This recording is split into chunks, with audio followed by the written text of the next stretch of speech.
Alright, what's going on, guys? It's XLT here, bringing you another video on my channel, and I think this is going to be my second or third video of the week. I'm not quite sure. I know I'll probably have 3 or 4 videos out this week, because I still have to make a video picking who I think will win for the Super Bowl, and that'll be out most likely Saturday, as I'm recording this video on a Friday. But today's video is going to be covering who I think the NFL award winners should be. Obviously, those awards being the MVP, Defensive Player of the Year, Offensive Rookie of the Year, and Defensive Rookie of the Year. Starting off with the biggest name, obviously, would be the MVP. I think that should go to Carson Wentz of the Philadelphia Eagles. I know he didn't play the full season, but you guys could see the impact that he had when he was on the field and the impact that he had when he was not on the field, or the impact that was not there when he was off the field.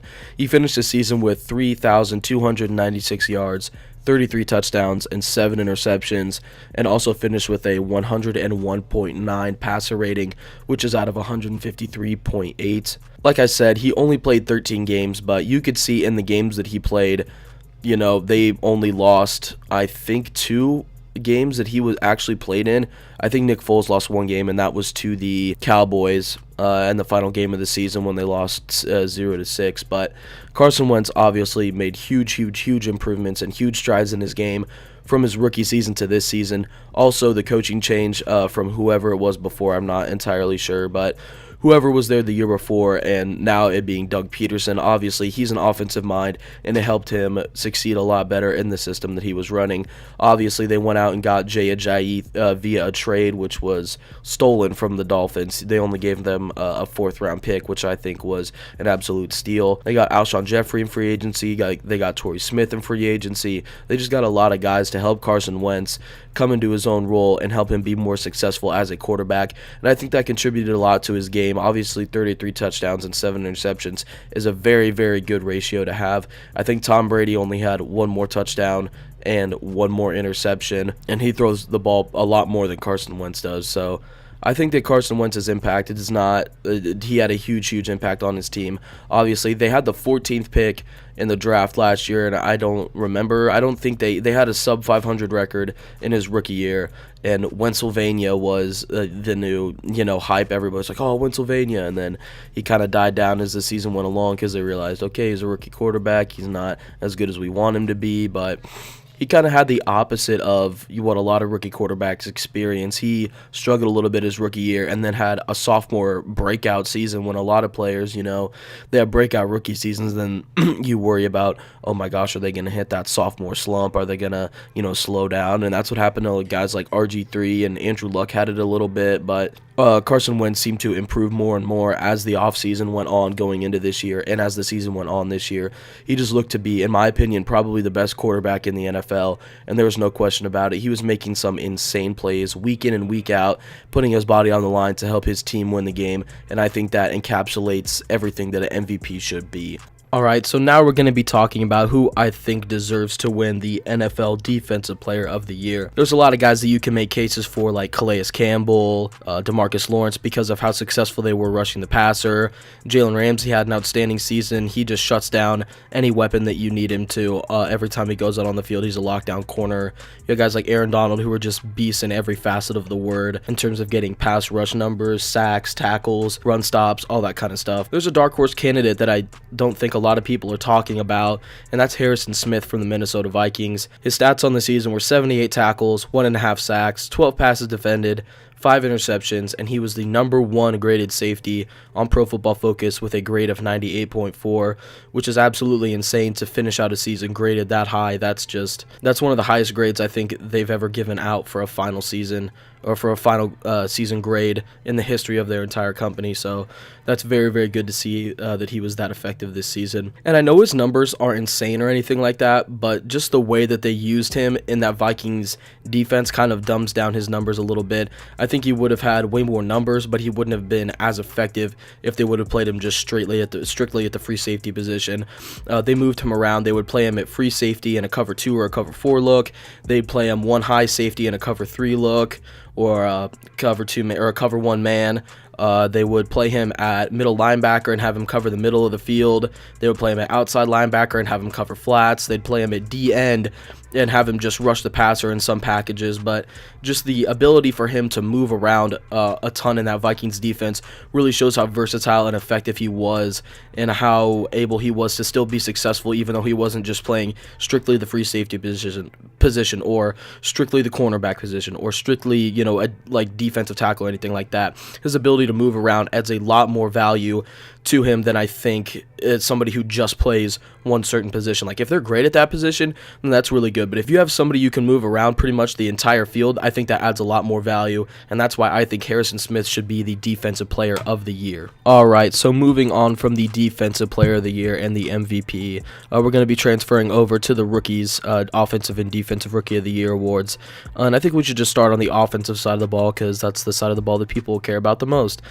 So, talking about Offensive Rookie of the Year, there was a lot of guys that you could have made a case for. Leonard Fournette had a great season. I thought that he was really good. A lot of people thought that he was going to be terrible and that he would never translate to the NFL, but he might be Adrian Peterson 2.0. Just the way that he runs the ball reminds me a lot of Adrian Peterson.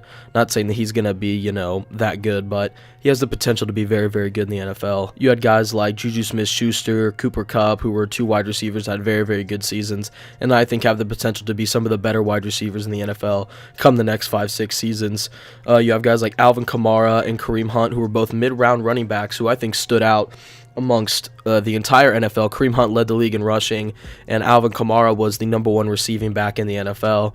And I know this is going to hurt me a little bit because I want to put Kareem Hunt in this spot, but for Offensive Rookie of the Year, I picked Alvin Kamara from the New Orleans Saints. On the season, he had 728 rushing yards, 826 receiving yards, 14 total touchdowns, 6.1 yards per catch, 12 touches per game, and he was the #2 graded running back on Pro Football Focus as a rookie with a grade of 90.2, which is very good. Being graded in the 90s as a rookie is a great thing to have. And going over his stats again, just looking at them, having more receiving yards than rushing yards isn't typically, you know, something you want to have as a running back, but the way that the NFL is evolving and the way that the NFL is changing, that's more of a good thing than it is a bad thing. He was the #1 receiving running back in the NFL, and he caught more passes and he had more reception yards and more reception touchdowns than some wide receivers who strictly play wide receiver in the NFL. So being that effective in the passing game and being that effective in the running game adds a totally different dimension to that Saints offense that, you know, not a lot of people thought could have been possible. They've had scat backs like Darren Sproles and Reggie Bush before, but they've never really had a guy who can do both. Reggie Bush wasn't really an in-between-the-tackles runner, but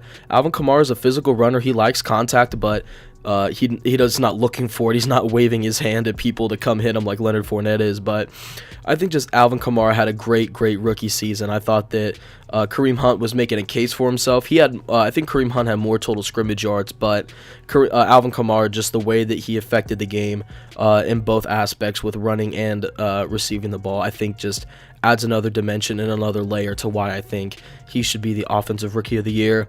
And now transferring from offense over to defense, there was a few guys who I think stood out, especially among this group. Marshawn Lattimore is one name that comes to mind from the New Orleans Saints. Again, they had a great rookie class. I said it in a previous video. They have had an insane rookie class with Ryan Ramczyk, Marshawn Lattimore, Alvin Kamara, Trey Hendrickson, guys like that. I mean, they just had an absolutely insane class. They killed the draft this year. You had guys like Tre'Davious White from the Buffalo Bills, who was another shutdown corner, was another man corner who played very well this season. You had TJ Watt from the Pittsburgh Steelers, who had a very good season, but kind of got overhyped just because the media really likes to, you know, ride the Steelers a little bit.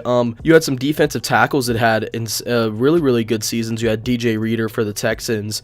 You had Dalvin Tomlinson for the New York Giants. Just guys that not a lot of people like to talk about, but I think the Rookie of the Year on the defensive side of the ball should be Marshawn Lattimore from the New Orleans Saints.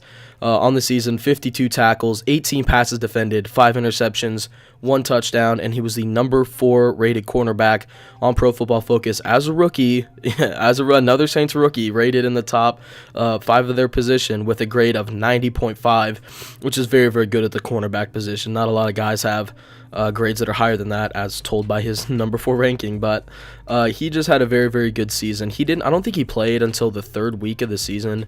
I don't know if he was battling injury or something like that, but I think he only played 13 games. or something like that. I'm not entirely sure, but I know he didn't play the full season, but he was super effective when he was on the field. He was a man shutdown corner. He didn't let a lot of stuff get past him, and it was kind of Revis Island 2.0 or 0.5 or whatever you want to call it, because we don't really know how good he is yet, but he was really good. I thought he was probably the best cornerback in the draft coming out of college from the University of Ohio State, or Ohio State University, however you want to say that. But he was just a man shutdown corner. He would go out there on your best weapon, and he would lock them down and just turn them into a non-factor. And I think that's one of the better aspects from a player you can have in today's game. A guy like Jalen Ramsey has become so much more valuable over the last 2-3 years than a guy like a Justin Houston was 4 or 5 years ago. You know, just the ability to shut down one receiver in the passing game who is the best receiver on their team just may or may not shut down an entire offense if they're not good enough.